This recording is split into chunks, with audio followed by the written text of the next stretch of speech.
109876. Good evening. This is Dr. John Bennett broadcasting from Miami. Tonight we have the pleasure of having, for the second time, Damoun Nassehi MD, a doctor from Oslo, Norway. He'll tell us his background. I believe he's from Denmark, but he ended up in Norway because of his wife. Or he'll tell you the story. He'll tell you the story. That's true. Yeah. Hi, John. At any rate, Damoun's going to talk about his new medical device called the Asthma Whistle. Good evening, Damoun. Hi, John. How are you doing? Very good. Having me on. Yes, it's nice of you to come. We had a hangout with Damoun before on his pulse oximeter, and maybe he'll touch a little bit about that. Why don't you just talk about that a little bit first, Damoun? Tell it how it's going, the pulse oximeter. Yeah, sure. So I'll just start with my background. As you said, I'm living in Norway because of my wife, but originally I'm from Denmark. I'm a family physician here. I did a stint in neurosurgery when we were living in Copenhagen, but we don't live in Oslo. We live in the southwestern part of Norway, so it's pretty rural here. So I changed my path from neurosurgery to family medicine, and I'm pretty happy about that. But so we've been living here in Norway, enjoying it, and I just, for what was it, a year and a half ago, I think, I came up with the idea because I saw the Azumio guys who've done the heart rate monitoring app. And I got the idea, okay, if you can measure heart rate, you should be able to measure the pulse oximeter as well, because it's basically the same principle. You use the camera and lighting and all that, and we had a look at it, and fortunately I have a good friend who's a programmer, and we sat down together and we figured out how to do it. We built an app, and it's been doing great on the App Store. So very good. So when did you first get interested in doing the Asthma Whistle? Well, I don't know if you know about this, but here in we live south of Stavanger, which is like the fourth largest city in Norway, and they're known for the oil industry, offshore industry, but also they've been dabbling in telemedicine or telehealth, or I think you guys call it telehealth in America. But they have a COPD briefcase, they call it. So they've been managing COPD patients from their home, and you have the specialist nurse in the hospital. But they had some trouble with the device they were using. It was too big, it was too clunky, and that's originally how we got started with this. And one thing led to another, and we thought that, okay, why should we develop a big clunky device when we have when everyone's having smartphones and iPads nowadays? So that's how we made. That's why we made the app originally, and that just evolved into, okay, it would be nice to know how to manage asthma patients or COPD patients, because I know one of the challenges is that just doing a regular spirometry, it's very difficult. You need a trained professional who's accustomed to doing this a couple of times a week, and you really need to instruct the patient very well. And if you have a COPD patient or an asthma patient who is feeling ill, they probably won't be up to the task of doing a proper spirometry test. And in my experience, it's pretty difficult to have kids do just a regular peak flow meter, just blow into a regular peak flow meter with the correct technique. So what happens is that when we have asthma patients, it's difficult to assess how they are doing. We just need to. I have to go by their, my stethoscopy and just the general condition of the child. Right. It would be, and I thought it would be nice if we had a peak flow, just to assess how poorly they're doing. So it's a more of a that's basically how we thought, okay, we need to have a device that can do this easily. Okay, like a user-friendly spirometer. Yeah, exactly. Something that everyone can use without getting any instructions. Okay. And we knew that, been looking into different apps and devices, and we knew that, I don't remember which university it was. Maybe it was Stanford, but they had this app where you just hold your phone like this and you would blow onto the microphone. I don't know if you've No, I haven't heard about that one. Okay, but they did a peak flow and a spirometry test. They showed basically that it's possible, but they never were able to commercialize it. Okay. I'm guessing it's because there were too many unknown factors, different people blowing onto the microphone. Okay. So we thought, okay, we need to have a device which we can standardize, which will be easy. It'll make it easier for us to get it CE and FDA certified if you want to use it as a medical device, and that's how we got started on this. And we eventually found out a method for how we could build a device, just a piece of plastic. Okay. And so when you blow in here, the air will flow through the device, and we've made a special crevice so that the pathway makes the whistling sound. Okay. So the air goes in here and it comes out on top, and you get a whistling sound, and the airflow is will make a different sound. You'll get a different sound based on your airflow. So if you have a peak flow of 200 liters per minute, you'll get a lower frequency than if you have say 600 liters per minute. Okay. I guess you have to get to know the sounds yourself, right? Or is it quantified somehow?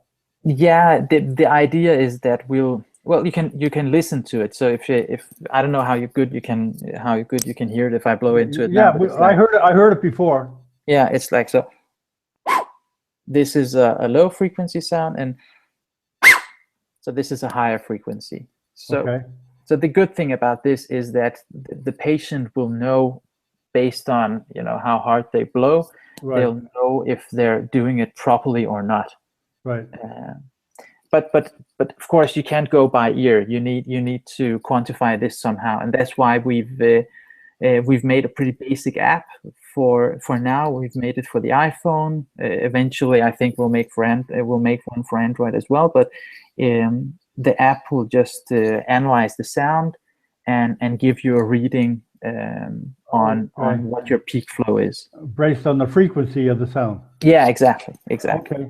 You were going to show us a video or show us a demonstration? Yeah, I can. It's pretty easy. I don't know how well you can see the screen. I tried to do a screen capture, but it messes up the microphone. Okay, I'll let you know. I'll let you know if we can see it.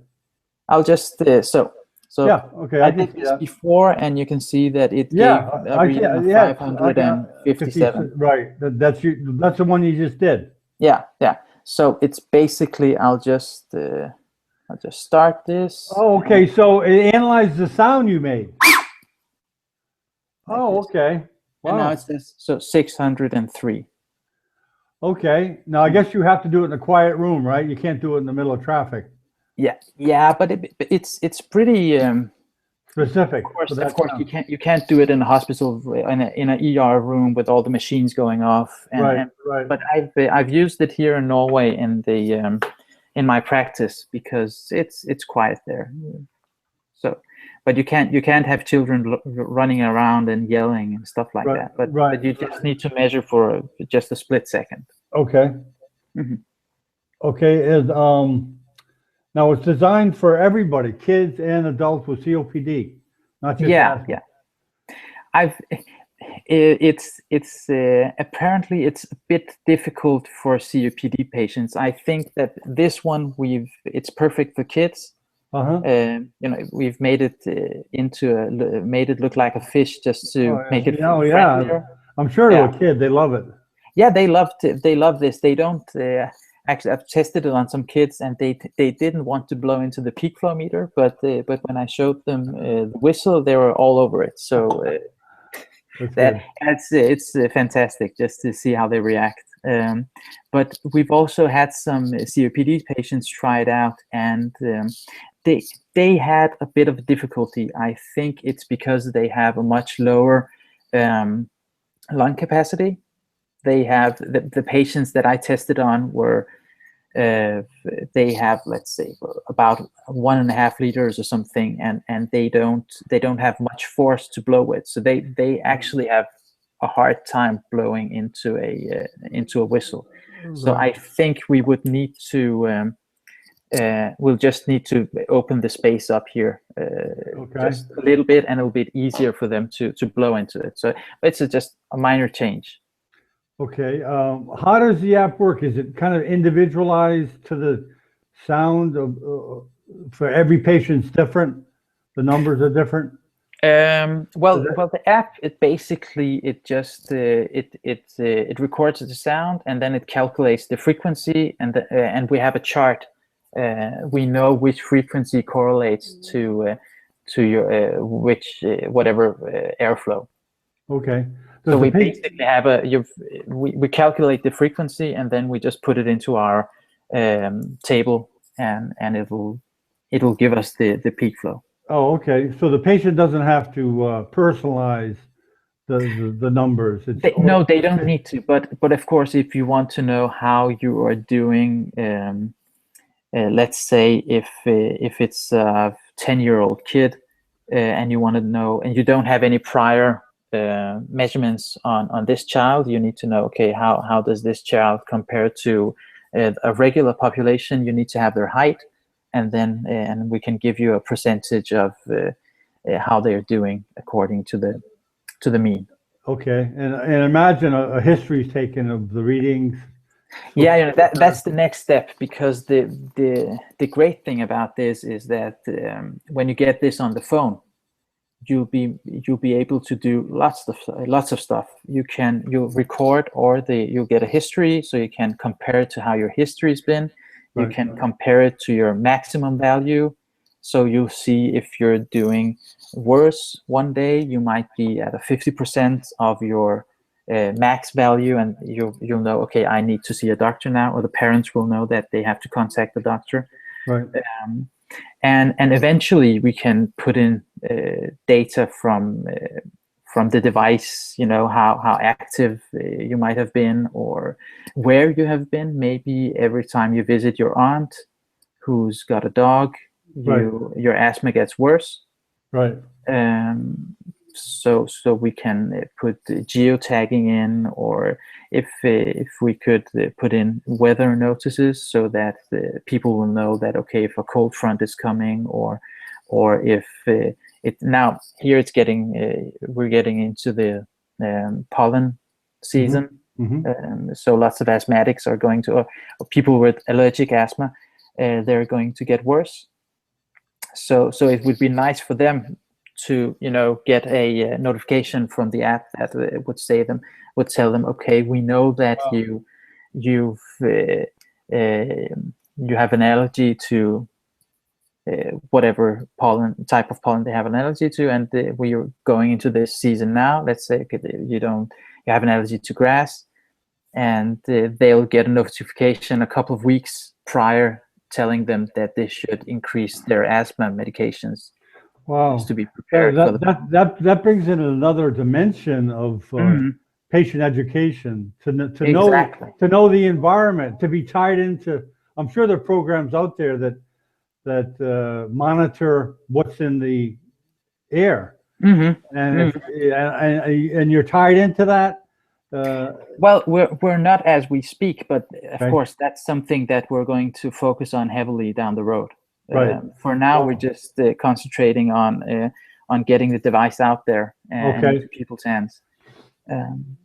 Okay. But making the device is the difficult part. Right. Connecting up with all these different services, it's going to be much easier, I think, because it'll scale very easily.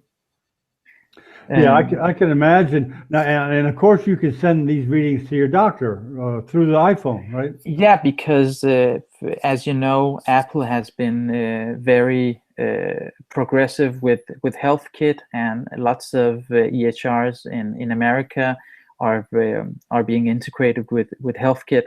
So our app will work with HealthKit. So whatever values you record, you can have them pushed to HealthKit. So Wow. just from there, you'll get it into the your patient records if your doctor or your hospital is connected to Apple's HealthKit services. Wow. Did you have to get permission to tie into their HealthKit, or no? Apple has made that API open to all developers. So so if anyone wants to make an app for the iPhone, they're allowed to connect their app up to. Oh wow, that's great. And so your developer friend did that. Yeah. So we built that right in. It's very easy. So it's that's why I think HealthKit is such a big success, or is going to be crucial, because it's very simple to connect your app to HealthKit. I mean, we do that with all our apps. We even have a free app out there for weight management. It's called Weilo, Weilo, and you put in your height and your weight, and it'll also calculate your body mass index and put all that into HealthKit every time you measure it. Would it be possible, Damoun, for you to show us a typical account of a patient, what the interface looks like? Yeah, I can on your iPhone show like a typical. Yeah, I can try to do a screen share. Let me just hook this up. We can try it. If it doesn't work, fine. That's fine. Or you can just show us on the iPhone itself. I can show you like this. Yeah, that's fine. We can see that fine. So this is just a prototype of the app. This is just for us to be able to capture the whistle sounds. But you can see at let's see here. So this is just the measurements that I've been doing. Everyone's a different measurement, right? Yeah, exactly. Okay. And so here, just to put in something, we put in some asthma advice. You can scroll through this. But is that automatically done after you do a reading? Yeah, you'll get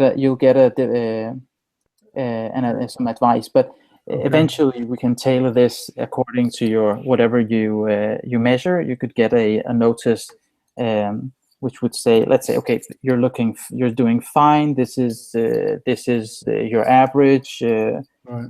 Or it could say that you'll need to contact your doctor because you're very low. Right. Or it could just say that you should have a look at your asthma medication, see if you have to increase it. Okay. Most asthmatics do have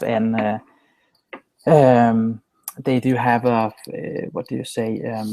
agreement with their doctor that if they get the flu, they should automatically just increase their asthma dose or asthma medications right away. But the trouble is patient education. Lots of people forget this, or they forget how much they should increase the dose. Right. And I've seen lots of patients here who misunderstand the doctor, or simply they, usually asthmatics do fine, but it's just like once a year or once every second year they get an asthma attack. And it could be serious, but usually it isn't, so they don't worry too much about it. Okay. But I've had a couple of patients actually die here in Norway because of asthma attacks, and I know that it happens regularly. Yeah, that's a real tragedy. It happens here too. But I imagine a parent or even a patient knows when the attack's real bad, and they just go to the hospital. They don't bother with doing any kind of spirometry, but certainly it would be of use in cases where you're not doing well, not an emergency, but you're not doing well. Yeah, and it's I've been in the emergency department, and usually when we got asthmatics in there, I was at a lung department. Usually when asthmatics came in, it was right before they collapsed. We had several patients who went not into cardiac arrest, but they stopped breathing, and we had to resuscitate them. Okay. So they came in just at the they didn't have any more lung capacity left. So the idea with this whistle and the whole platform will be to prevent Right. asthma patients from ever getting into that situation. Right. And it's all about patient education and helping people manage their symptoms, because if an asthma patient has let's say if they're down to 60% of their normal peak flow, they might not notice it, because they might usually be at 80%, and then they're at 60, and then they feel a little bit worse, but it's, I always feel like this. Right.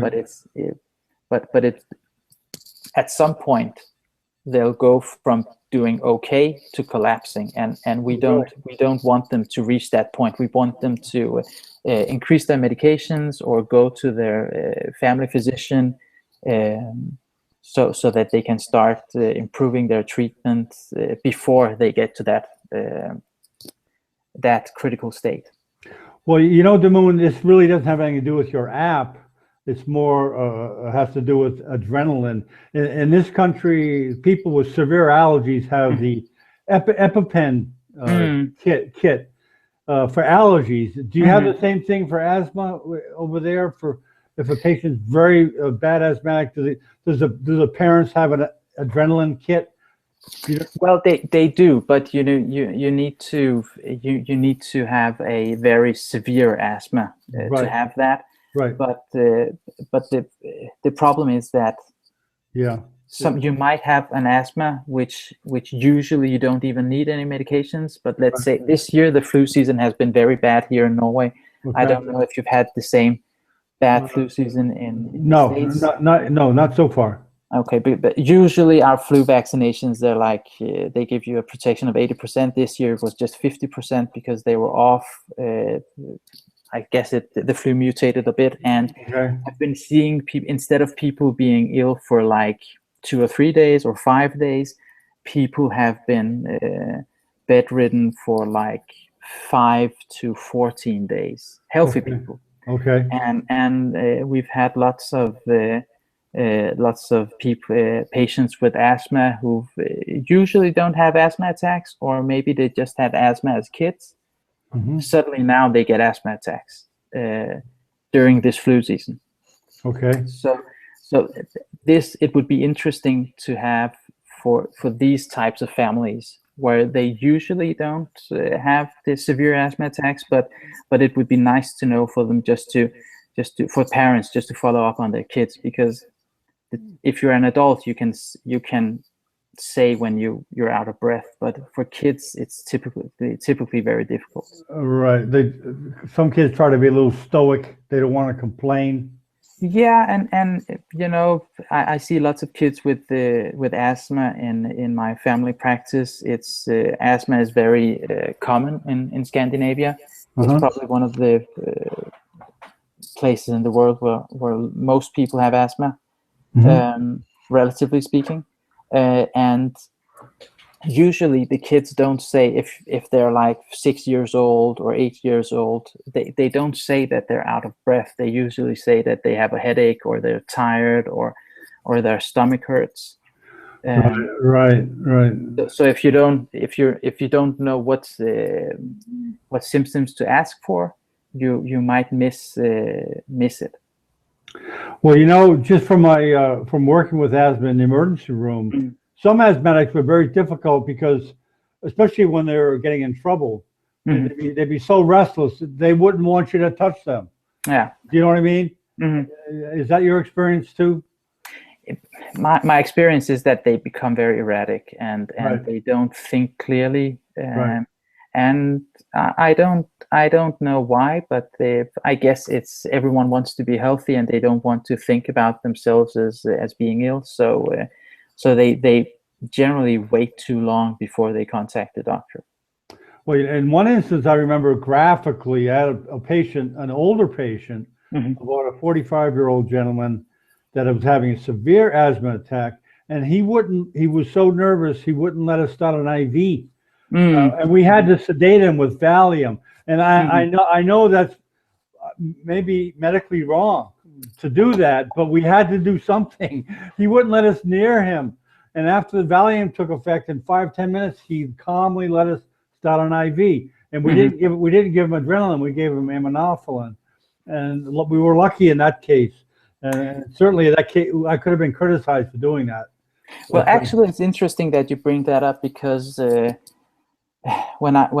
think, when was it, in 2006, when I was at the lung department in Copenhagen, they did some research on that, and they found that it was better to give patients with severe asthma attacks. They gave them, in Denmark we called it Nosinan. I don't know but it's a benzodiazepine. Oh, okay, really?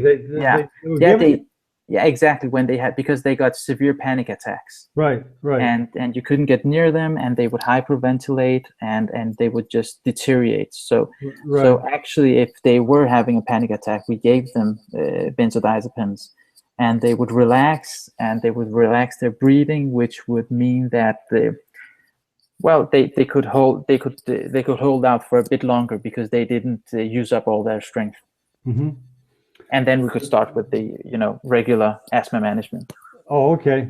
So it's partially psychosomatic. Actually, they were in such a state that they were just maybe because of the asthma they would have a respiratory frequency of like 40, but because of their state they would be up on 60 or something like that. Okay. Now the particular Asthma Whistle, do you have to? It's considered a medical device and an app, correct? Yes. So okay. the first version is just going to be in Europe. It'll be a class 1 device, and I'm guessing that in America it will be the same. Okay. So can you tell us what that is? Class 1? Yeah. Well, it's based on how critical the values are that you get. So if it was a device that would be implanted, say a defibrillator or something, or a heart start pacemaker, something like that, right, you would have a much higher class, and you'd need to go through more rigorous testing. But peak flow meters are rather simple devices, so it's just a class 1 device, but you do have to do some extra testing. So it's a class 1 device with an asterisk. We need to do some testing at the factory just to make sure that all the devices are consistent, right, and flawless and stuff like that. What's the FDA equivalent in Europe? What is that? Well, it's called a CE marking.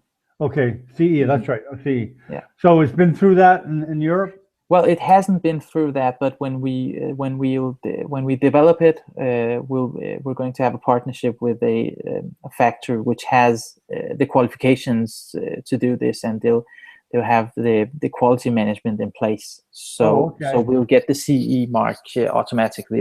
It'll take 3 months, I guess. Okay, that's pretty quick.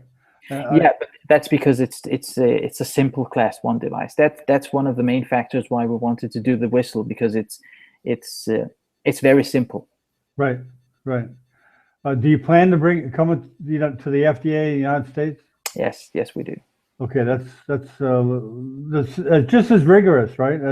Actually, I think the European is more rigorous. They're a bit harsher here. So that's why we're starting in Europe. Well, we're based in Europe, so it's easier for us.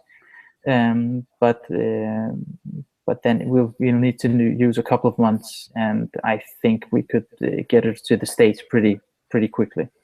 I imagine if it's approved at CE mark, then it's easier, FDA, correct? Yes. The way I've been told it works is that we can use the same documentation that we've been using in Europe. Oh, okay. Well, you've been through it before with your other app. Yeah. Well, actually, the pulse oximeter we haven't CE marked it or and we haven't had FDA approval on it. Okay. We need to do some more testing because we have some false positives. If you have severe heart disease or severe lung disease and your peripheral blood flow isn't doing so well, you'll get false good readings, and we don't want that. So we're looking into that, and that's why we've stated that people with diseases shouldn't use the pulse oximeter app for medical reasons just yet. Okay. I use it when I exercise, and I know a lot of friends and people who use it and just to follow their own health. And it's fun to use just as a curiosity, but we ask people not to use it for medical purposes. Okay. Not just yet, but we are working on it, and we will eventually get CE and FDA approval. But it takes some time and testing. Right. So it's you. The pulse oximeter is a Class 2A device in Europe, so we need to do much more rigorous testing than with the whistle. So the higher the class is, the more rigorous the testing, yes. The more strict. It goes to what, 1 to 4 or 1 to 5? I think it's 3 or 4 actually. 4. Okay. Okay. Very good. Is there anything else you want to tell us about the Asthma Whistle? Yeah. Well, we're planning on. I think we'll be doing a Kickstarter. It depends. I'll just have to see. But if we decide to do it, I'll give you a heads up, and maybe we could talk about it again. Okay. I'm hoping to get this out within the next couple of months.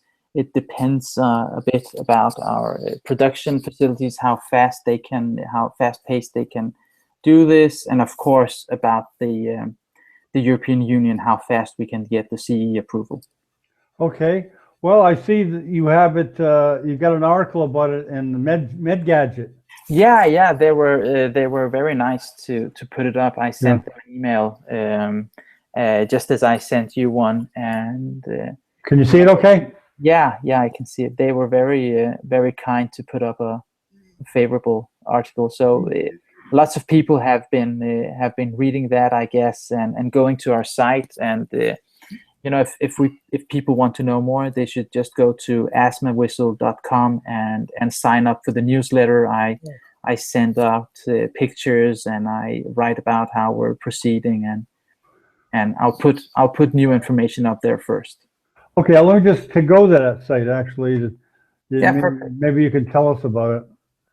There's where you subscribe to the. Yeah. You just put your email into that email field, and you click on subscribe, and you'll send your information. And if you want to email me, you can do that as well.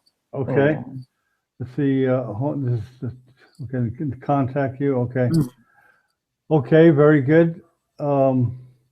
Yeah, Med Gadget, that's the biggest magazine in town. Biggest online. Yeah, that's the one that one of the first ones that I go to when I want to check on medical gadgets. They're on my RSS feed as well, and on Twitter. So very good. Well, congratulations, Damoun, and any new news or any other hangout you want to do. And I'll try to get Ann Wu, the asthma specialist from Harvard, on the screen with you, and maybe have her. Maybe I'm going to write her a note about this medical device app. I don't know if she's seen it or not. As you know, pediatricians, they kind of have to be playful and make it fun as possible for the kids, and this seems to be right up that alley. So I'm sure she would have some very interesting insights and inputs. So that would be great to hear, actually. Okay, I'll try to get in touch with her. Okay, Damoun, we'll sign off and hang out here for a second. Thank you very much.